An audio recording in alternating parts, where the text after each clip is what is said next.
Welcome to The World Awaits. Travel tales to inspire your wanderlust.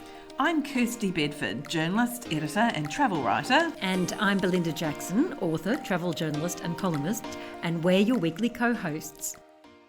Welcome back to The World Awaits. How are you all? Hi everyone. This week we're talking winter food festivals and warmer climates because who doesn't want to head north for winter?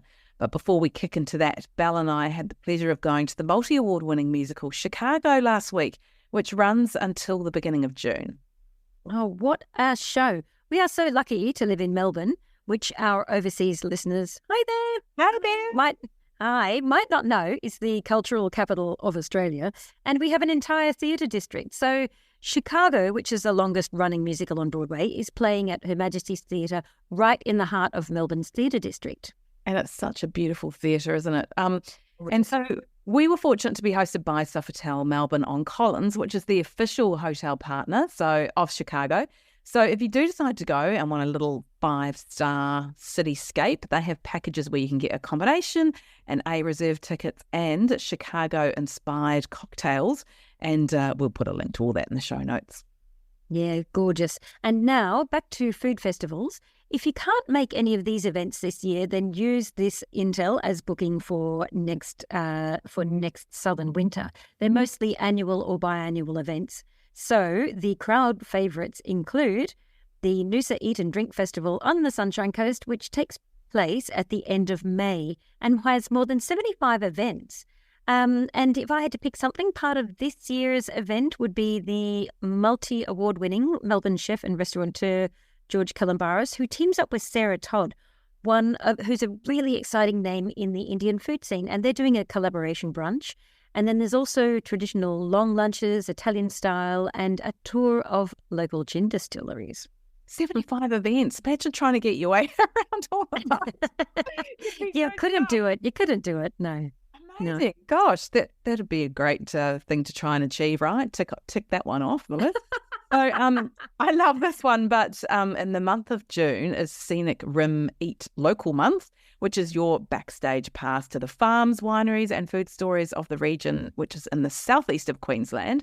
So if you take the family along, you can go on farm tours, meet producers, go to places like the Karumba Vineyard and Lavender Farm, where you can get things like lavender honey glazed duck breast and lavender ice cream. Yum. And in July, I'm finally making my way out to Sunshine Coast for this event this year, which is called Curated Plate. Oh my God, our regular listeners will know that I have been trying to get to the Sunshine Coast for this event for many years and keep having family dramas and unable to get there. So this year I'm finally going. Tickets are booked, flights are booked. So this runs from the 26th of July to the 4th of August, and it's in Maroochydore. And again, it's all about celebrating local produce. Some of the highlights are Chefs in Conversation, where they've got a must chef uncovering the secrets behind 4 of the Sunshine Coast's most talented chefs. So his name's Hayden Quinn, and he's teaming up with these local chefs to talk about their secrets to success of their dishes. And a marketplace where you can walk around, 70 stall holders and meet all the locals, the local producers and artisans, which I just think is fantastic. It is all about, isn't it? It's about going to a destination and eating the food from that destination. Except if you go to Taste Port Douglas, which is it is happening in August, and I went this time last year for the annual food festival. A warning: pack your best stretchy pants, people. We're in white pants territory up in the deep north. The most memorable meals I ate were long Italian-themed lunches beneath the fig trees and at the Sheraton Grand Mirage, which is like the festival hub.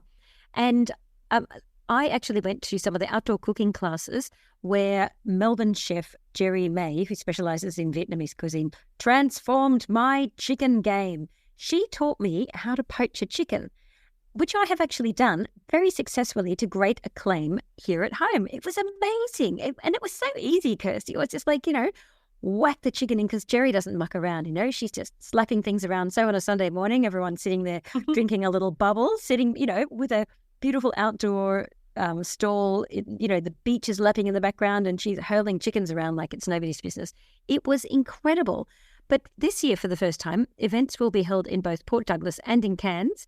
And the hottest ticket in town remains a night of fire at Flames in the Forest. So here, think whole beasts roasted over fire, which is a super hot trend in the food world, and they're just dangling in the forest. It's absolutely astonishing.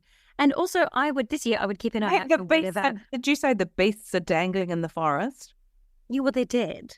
Yeah, and they're cooking. So they build these big fires, and then they'll I can't think of the word for cooking, but they espalier them, basically, to use a gardening term. So you split it open and you hang them above fire. Oh, so they're all God. cages. It looks barbaric. It tastes delicious. And there's no lights around or anything. It's just walking through this darkened forest. You come to a big bonfire with a roasting cow on it. Astonishing. You've got, it's expecting it, we're not in your own kitchen, you're out there and it's warm, it's tropical North Queensland. We're taking food festivals to a whole new level here. Whole new level. Hey, listen, I would also keep an eye out for whatever Manu, and maybe you could take the Tablelands food tour, and if you get a ticket, book the opening night, which is in Cairns, where another Melbourne chef, Michael Lambie, takes over a local restaurant called Tamarind in a collaboration with the very, very, very fantastic Wolf Lane Distillery, which I did a tasting with last year at 10 o'clock on a Sunday morning. Dude, taking one for the team. Oh, God.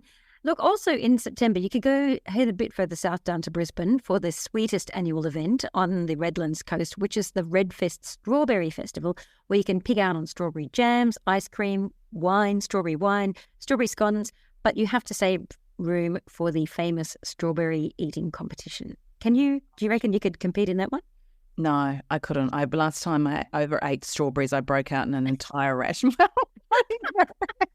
Do you know my No, I couldn't compete that one. But look, I could if I was, if I ate the strawberries, not strawberry eating competition. But I'd love to go along and try strawberry wine. Sounds interesting and also delicious. Yeah. Strawberry scones. Do you know my grandfather was a strawberry grower in Tasmania? This is a fun fact. If you may never have known that about me. And when we were kids, we'd go down there and visit in summer, which was strawberry picking season, and so his advice was don't eat the strawberries when they're hot. Because he was like, you've got to pick them to sell them. You can't just eat them. Unlike his sister who did this last year and ate a whole big bucket of warm strawberries and threw up. So there you go. Hot tip. I love Okay, what else is happening? I love that your granddad was a strawberry farmer. That's so... So also in September is the Toowoomba Festival of Food and Wine, and it's time to coincide with Toowoomba Carnival of Flowers, which, another fun fact, actually started in 1949. And what they do is they have thousands of bulbs that are strategically planted to all come into bloom in time for the event. You can just imagine it, can't you? Gorgeous. Gorgeous. Great one for Insta. And a random one for you, but if you love avocados, don't miss the Black Butt Avocado Festival. If you're near this little town, which is less than 2 hours inland from the Sunshine Coast, you can learn all about how to grow and cook avocados. I don't think about cooking avocados. I actually don't like the taste of cooked avocados, but I love avocados.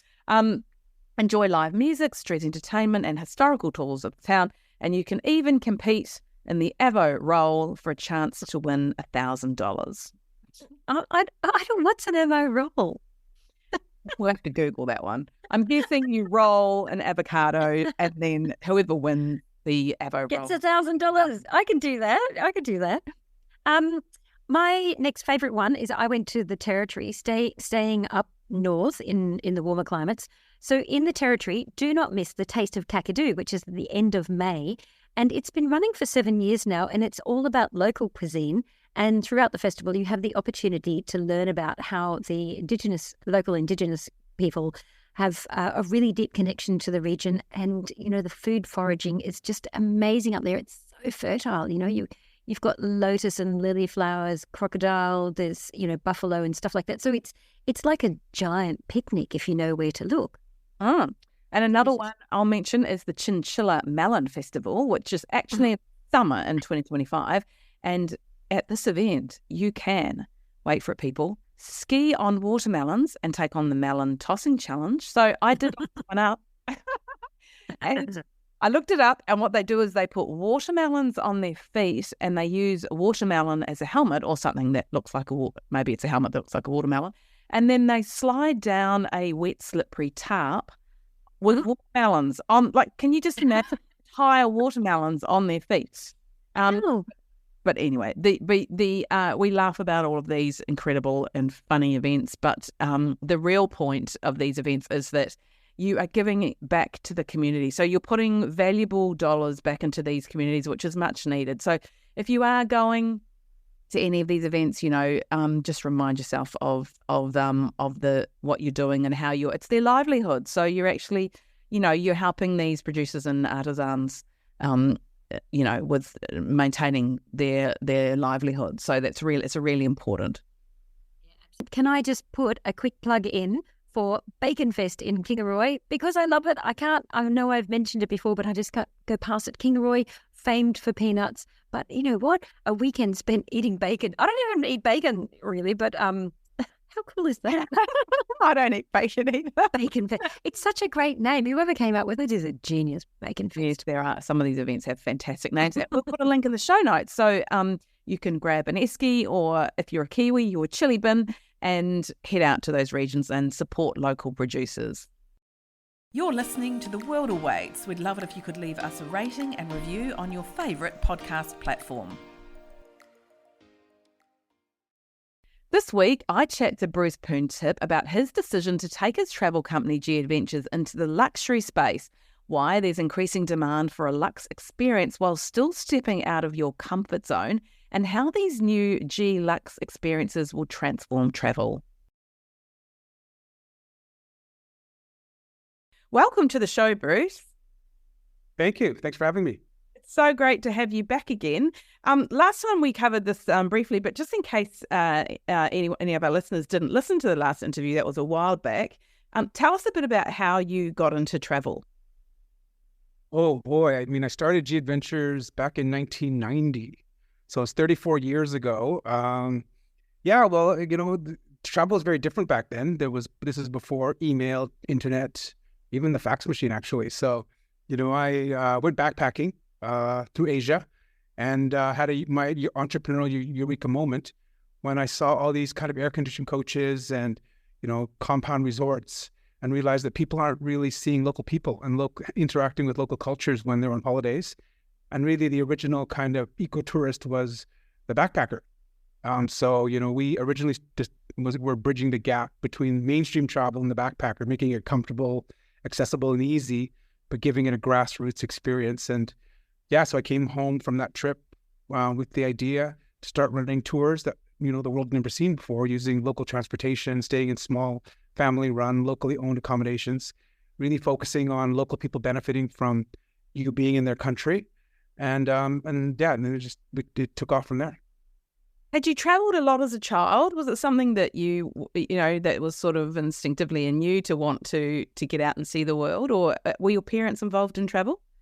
No, not at all, actually. I mean, our big travel experience was immigrating. So I immigrated to Canada from Trinidad in the Caribbean, and we didn't travel much. I mean, all of our travel was really local, family kind of local trips.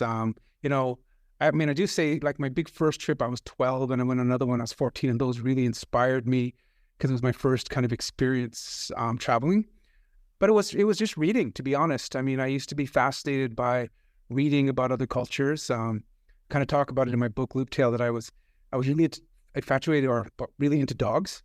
And I used to read about dogs and different countries they came from and the traits they had connected to countries. And so that's kind of how it started with Tibetan dogs and, different Chinese dogs and, different European type dogs, but different breeds from all over the world. And it kind of connected me to cultures and people through dogs.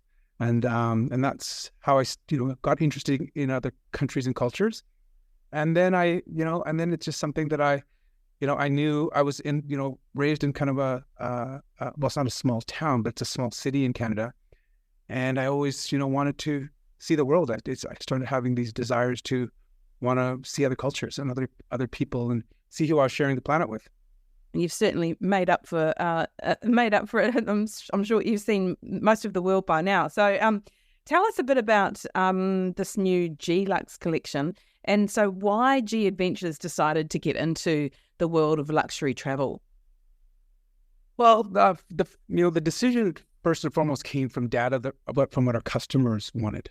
As I said, we're 34 years old. Our customers kind of grown up with us, if you will, and we have, we recently launched the Nat Geo Family Adventures when we noticed, customers were kind of disappearing from us around 30 and reappearing at like 45. And then we realized that, people are staying fitter longer. The Gen X generation, the tough generation, are fit. They're staying fitter longer and wanting more active holidays. And the data was showing that they wanted, more active holidays and they wanted more comfort at the same time. So it was a program that was long in the making. It actually took us 5 years to kind of put the exact program together that we wanted. And it was interrupted, of course, with COVID, but in general, we knew that customers wanted more comfort, more active, and we're getting older and staying more active. Yeah, that's really interesting. And why do you think that is? Do you think a lot of it is driven by post-pandemic, that we're more conscious of our health choices, or is it just a general sort of evolution that we are just becoming, more conscious of our wellness and health and well-being, and wanting to incorporate that into travel experiences? I think it is just an evolution of. I mean, we see the life expectancies rising all over the world. I mean, 50 years ago or in the 50s when tourism and kind of flight travel began, life expectancy was like 20 years younger. And then they say diet, like, as well. We're eating better, we're taking care of ourselves more, we have more information at our fingertips. All of those things combined, people know their bodies better, know how to stay fit, and it's something that drives a lot of people in their hobbies, in their interests, in terms of staying healthy and staying fit. And and it's just an evolutionary thing. I believe that people are wanting to live longer, and it's showing in all over the world with people living longer and staying fitter. So what sort of, when people are looking, our listeners are all avid travelers, and when they're looking at something, to do with luxury travel, let's talk about the definition of that, because it's really changed over the years, hasn't it? And it's not really about thread count and gold taps anymore. So luxury travel's really, really changed, and people's definition of it vary, obviously. But what's your definition of what makes luxury travel? Well, traditionally, what you said is right. I mean, luxury travel is about accommodation level, first of all, giving people all the comforts of home, that you expect to feel the same comfort levels when you are at home. That's really how luxury travel began. I mean, and it outside of the comfort is also the food. We see today with a lot of kind of mainstream type travel where they offer French food and Italian food and sushi, different types of restaurants, so you don't have to kind of go far off what you're used to or traditionally want to eat. And that takes away from experience. When you don't engage food and cultures and people because you're staying on a cruise ship or in a compound resort, all of those things kind of combined, whereas luxury travel was all around comfort. I mean, I say it in sometimes in more harsh ways, that it was, it's kind of creating these bubbles for you to travel in a Western world in another country, and giving you that comfort level of not wanting to go too far from what you're used to. And I think that, again, I do think COVID though, and people traveling now, and it being more meaningful to people now to travel. Once we were forced to stop, people have a greater appreciation for it now. And they're willing to sacrifice some of those comforts when you realize you're sacrificing experience for comfort, because you can't go places, or you can't go to different places and experience different things if luxury is at the top requirement for organizing your holiday. So what are some examples of what the G-Lux collection sort of includes? What are some things, say, if I wanted to say I want to go somewhere like Cambodia, but I want a luxury experience, what will I get? Well, you'll get the best accommodations. Like the best way to describe it is we don't let, the luxury hotel, 5-star experience interfere or disrupt experience, right? So most luxury hotels won't go into more remote areas or more rural areas or more small communities if they can't, deliver a certain level of comfort. And so we kind of promise the best comfort level in the area or in the region, but we don't make accommodation or luxury hotel experience or our accommodation experience compromise experience. The experience is at the forefront of the decision making. We find the most comfortable accommodations that are available in that area, but also taking active type, creating active experiences where you're riding into local communities, riding to where you stay. Really engaging in food is a very big part of GLux, and eating, quality upgraded food. We have this amazing experience in Nepal that you'd never do on a luxury trip, where you have to raft into this remote tented camp. It's a stationary camp. It's very comfortable. I don't know, it wouldn't have a star rating, however, but you would have the experience of the remoteness and the communities and the people, and also the communities benefiting by you being there in these remote areas. If you were using accommodation level to determine where you went. Yeah, that's really interesting. So I guess for a lot of luxury travelers, they would primarily look at accommodation. So with GLux, it's about, incredible experiences, but then adding on some sort of comfort level. So what are some other examples of some places that I can go under GLux and still have an incredible experience and incorporate sort of that luxury element? Like in Peru, like in all kinds of countries where people traditionally have gone for, our number one selling trips are like Italy and Peru, where people are going. But, we can walk into more remote and rural areas, go into farmhouses and communities that are, very comfortable. I mean, we look for very comfortable accommodations with amazing food connected to the region. And we don't have to compromise and experiences at the forefront of building these programs and itineraries. Everyone goes to the Inca Trail, but we have, there's lodge-based experiences along the way that you can actually do the Inca Trail, as opposed to, traditionally camping. We have camping, along the way, but it's all upgraded camping with, amazing meals, amazing food. We have beds with little foam mattresses in the tents. But so we can offer a higher level of a standard of service, but we can still do the things that, that change people's lives when they decide they want to travel and experience the world. Do you think traditionally those sorts of things have been, haven't, that's the whole point, that is that those sorts of things haven't really been available to travelers. So you've either had to sacrifice an amazing experience or a luxury or comfort, let's say, sort of high-end comfort. You haven't been able to have those two things. And this is a way of incorporating and ensuring that you're getting, because there's a lot to be said for, you can have an experience obviously and stay in a luxury hotel, but it's not necessarily, like you say, about giving back to the community or a genuine sort of experience. So do you think that that's what that GLux is sort of offering that's very different to anyone else? Like it's more about, like you say, experience first, but having a genuine experience where you're giving back to that community and also having a high level of comfort, which is something that hasn't really been available before? Yeah, well, community tourism is at the heart of everything that we do. So it's about dialogue with communities and having that kind of cultural immersion type experience. And GLux is, many people thought you couldn't do it for many years with a luxury program by having that community type experience, because a lot of the, highest end luxury hotels are foreign owned, and that money doesn't stay in the local communities. But there's, in the travel industry, there's a big, issue. I think that we conflate the difference between comfort and comfort zone. People need to leave their comfort zone when they travel, and we spend so much time trying to make people comfortable so they feel like they never left home. But we want our passengers to be comfortable. We want them to have the most comfortable experience that they can, but we want them to step out of their comfort zone.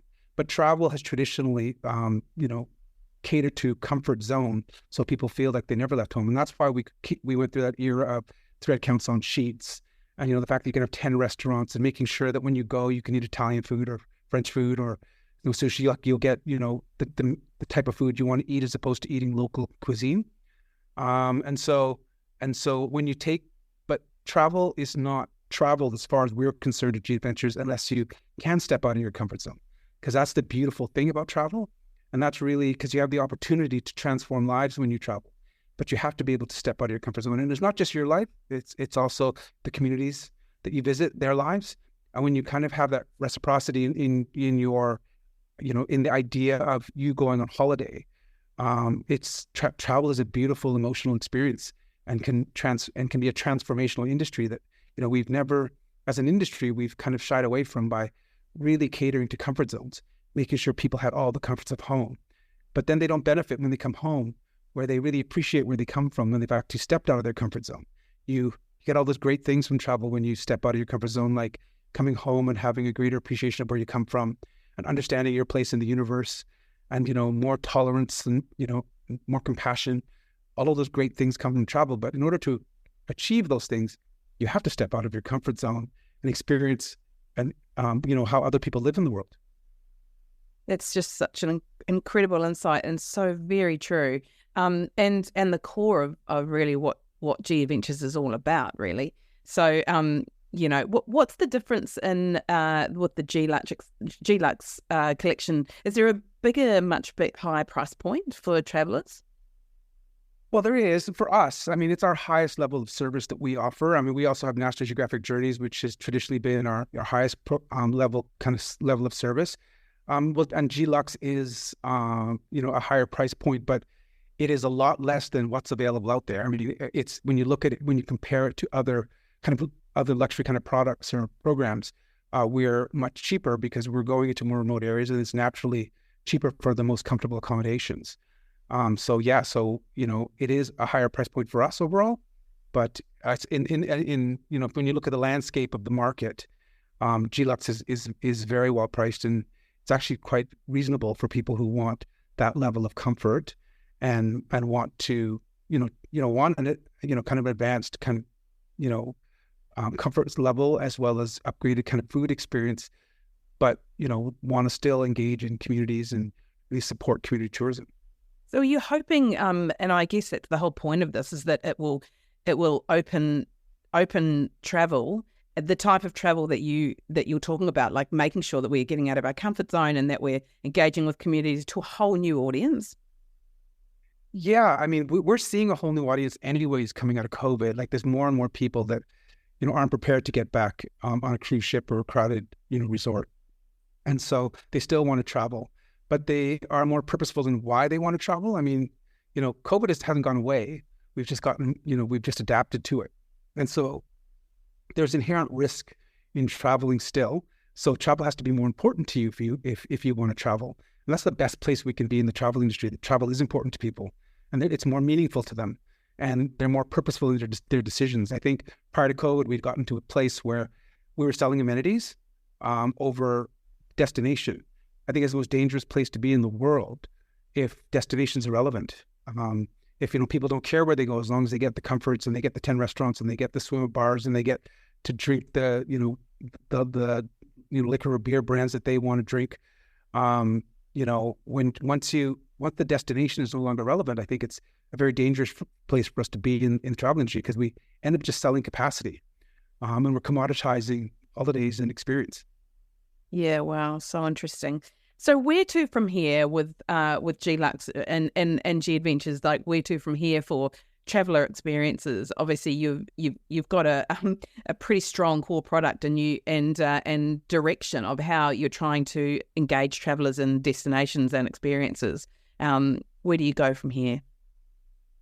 Well, G Lux is our fastest. It's our most successful product we've ever launched in 34 years, and if you know G Adventures, we've launched, many products over the last 34 years, new and innovative, whether it's been local living or, sailing programs or train adventures or even Romies, which is our hostel-based youth program. But this has been our fastest growing product that we've ever launched, and we're pretty excited about it because, it shows that all of the data and what our customers are asking for is right. And, many people are, writing about how there's been no product like this ever before. And that's really where we want to be at G Adventures. Like we are known for our innovation. And so it's growing quite quickly. I mean, we started, I think we launched 17 new programs just recently. Our original, I think, launch was 27 or 28. So we have 45 new, GLux tours available all over the world. And it's going to continue to grow. We were working, so we've done phase 1, phase 2, phase 3 is around the corner. So we're working very hard with local communities, in dialogue with local communities, to create the next generation for phase 3. And we'll continue to do that. But with G Adventures as a whole, we're doing amazingly well at the moment, about to finish our best year ever in 34 years. So we're growing at an amazing pace. But we are still motivated by how we can do things different, how we can do things better. We launched our Trees for Days program as well, and we've planted 1.8 million trees over the course since September, because we plant a tree for every day you travel with us. So in addressing the climate crisis, community tourism and the ripple score of local communities benefiting, and just continually showing innovative ways to get people out to travel and really lean into the whole transformational benefits of travel, while adapting to what's going on in the world too, because there's so many kind of obstacles momentarily in the world, but there's always new places to go, and there's places open and closed based on all kinds of reasons, and we have our ear to the ground, and we're in 100 countries around the world now, over 100 countries around the world, and we're constantly pushing the boundaries of how we can take people to some of the most beautiful places in the world. Does it surprise you that, given the cost of living at the moment, and all of that, and the cost of housing, and it's a global issue, obviously, that people are just continuing to put travel first? Yeah, I mean, it's the best place we can be. I keep saying that right now in travel, that travel is important to people. It's showing how important travel is to people. But we're adaptable, right? Humans are adaptable people. So when there's dramatic change and disruption, we adapt. Even when it comes to COVID, it was very scary when COVID first happened, and we were all staying home, and we were like washing our groceries, and we were like wearing masks, everything that we did. But we adapted, and we move. And as a species, we evolve and we move forward. And as we continue to push forward as humans just sharing this planet, travel has always worked in parallel with society. And so the only thing that, we're seeing that we want to embrace is travel being more important to people, and realizing how important it is to them, and maybe them being more purposeful in their decisions on where they travel and being connected to the destination. Amazing. Look, we're going to have to wrap up now, unfortunately, even though I could talk to you about this for hours. But the question we ask at the end, and which we would have asked you last time, so hopefully you've got something new to talk about. But what is one of your most bizarre travel experiences? Oh, I mean, I obviously have had many, and I was thinking about this. Traveling through Mongolia and Tibet, so specifically Tibet, because most people go to Lhasa and visit the city. But traveling overland through the Tibetan plateau, which is, at times gets higher than Kilimanjaro in terms of height, where altitude is an issue, and you have to stay with local communities and stay in very small, rustic accommodations. But when you visit local families, they offer you as a greeting, yak butter tea and camel yogurt. And yak butter tea I can only describe as chewy and salty.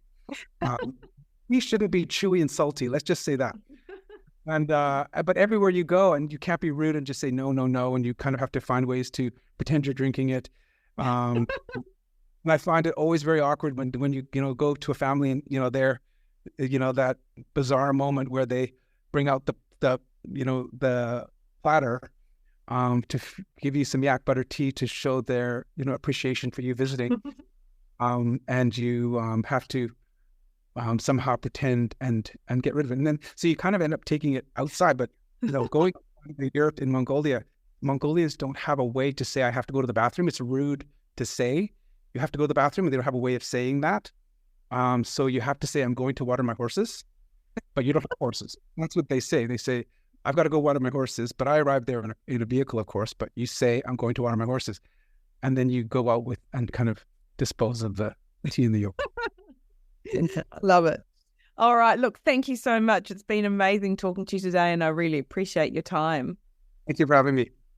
I love Bruce's comments about how travel has traditionally catered for our comfort zone, but really, to truly appreciate travel and to transform lives, we need to step out of that. And to learn more about G-Lux Adventures, go to gadventures.com.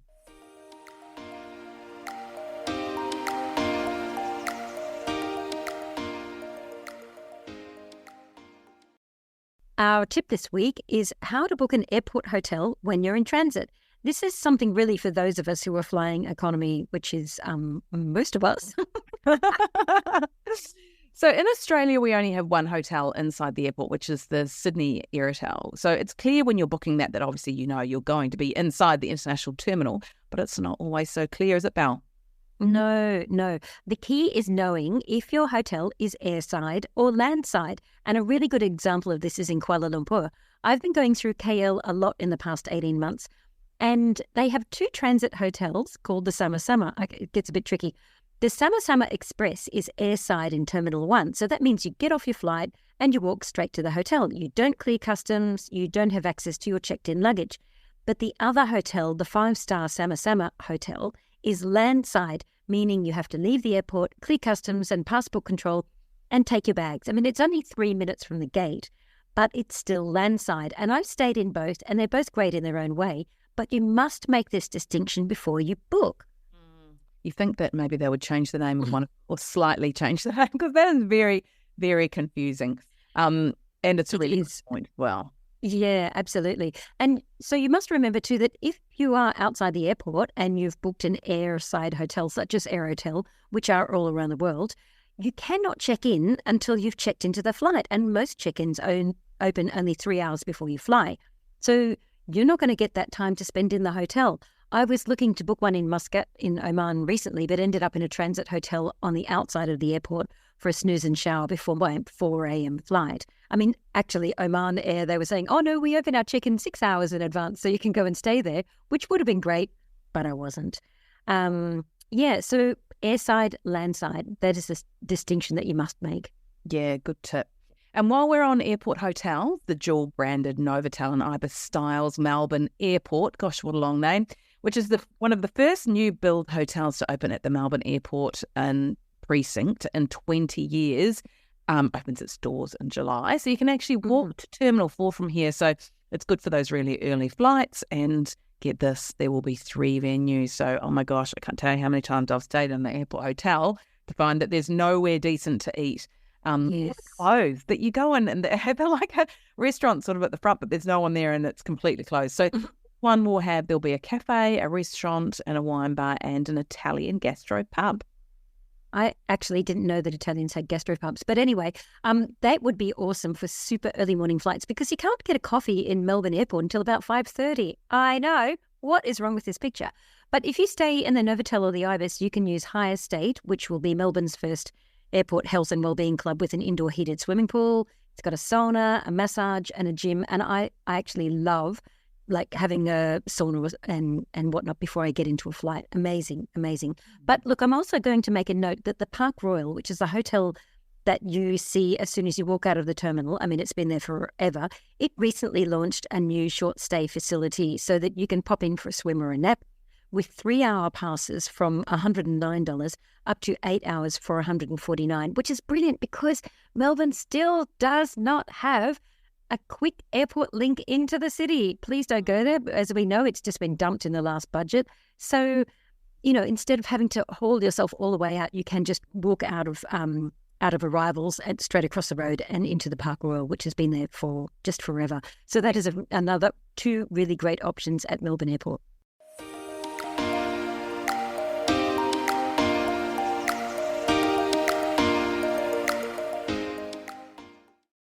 Next week, my guest is Tim Cope, an adventurer, an author and a filmmaker. He has undertaken several adventures of epic proportions, such as riding a bicycle for 10,000 kilometres across Russia, rowing a wooden boat up a Siberian river to the Arctic Ocean, and he also spent 3.5 years crossing the breadth of Genghis Khan's empire from Mongolia to Hungary on horseback with his companion, the dog Tigon. So tune in for that one.